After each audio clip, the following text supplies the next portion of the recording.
Welcome to Nandigama news.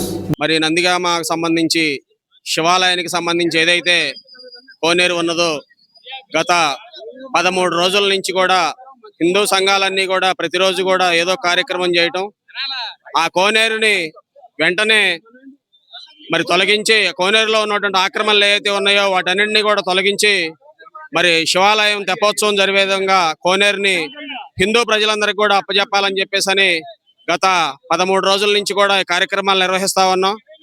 అదేవిధంగా అధికారులు కానివ్వండి, మరి పైన ఉన్నటువంటి అధికారులు, నందిగామలో ఉన్నటువంటి అధికారులు దీనిపై స్పందన ఇచ్చి వెంటనే మరి ఆ కోర్టు ఉత్తర్వుల్ని అమలు పరిచి ప్రజలందరికీ కూడా ఉపయోగపడే విధంగా తేవాలని, 2-3 రోజుల్లో కనుక ఈ కార్యక్రమం కనుక జరగనట్లయితే మరి నిరాహార దీక్షలు, అదేవిధంగా బంధువులకు పిలిపివ్వటం, అదేవిధంగా మరి హైవే రోడ్డు మీద బటాయించడం కూడా జరుగుతూ ఉంటుందని చెప్పేసి మీడియా ముఖంగా అధికారులందరికీ కూడా తెలియపరుస్తా ఉన్నాం.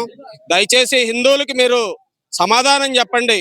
సమాధానం చెప్పి మాకు ఎప్పటికీ 2 రోజుల 3 రోజుల అనేది కనుక టైం చెప్పనట్లయితే సోమవారం నుంచి ఈ కార్యక్రమాన్ని ఇంకా ఉధృతం చేస్తామని చెప్పేసి ఈ సందర్భంగా తెలియపరుస్తా ఉన్నాం.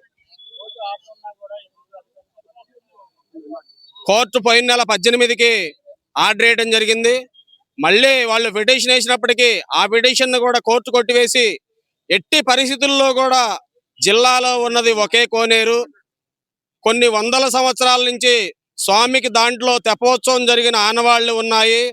2 మూలల శివలింగాలు, ఆంజనేయ స్వామి విగ్రహం, మధ్యలో ముఖమండపం, కోనేరు భాగం పూర్తిగా కనబడుతున్నప్పటికీ సైడ్లు మాత్రమే ఆక్రమించుకున్నప్పటికీ అధికారులకి ఎందుకు కనపడట్లేదు అని చెప్పేసి మేము ఈ సందర్భంగా కూడా వారిని అధికారులు అడుగుతా ఉన్నాం.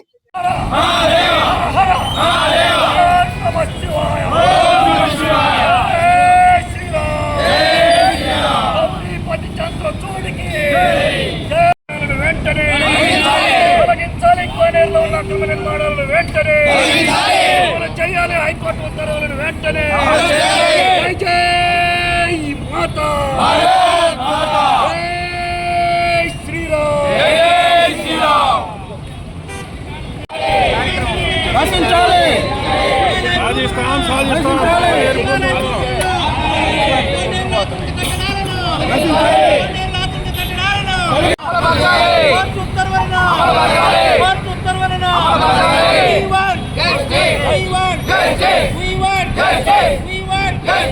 అధికారుల నిర్లక్ష్య వైఖరి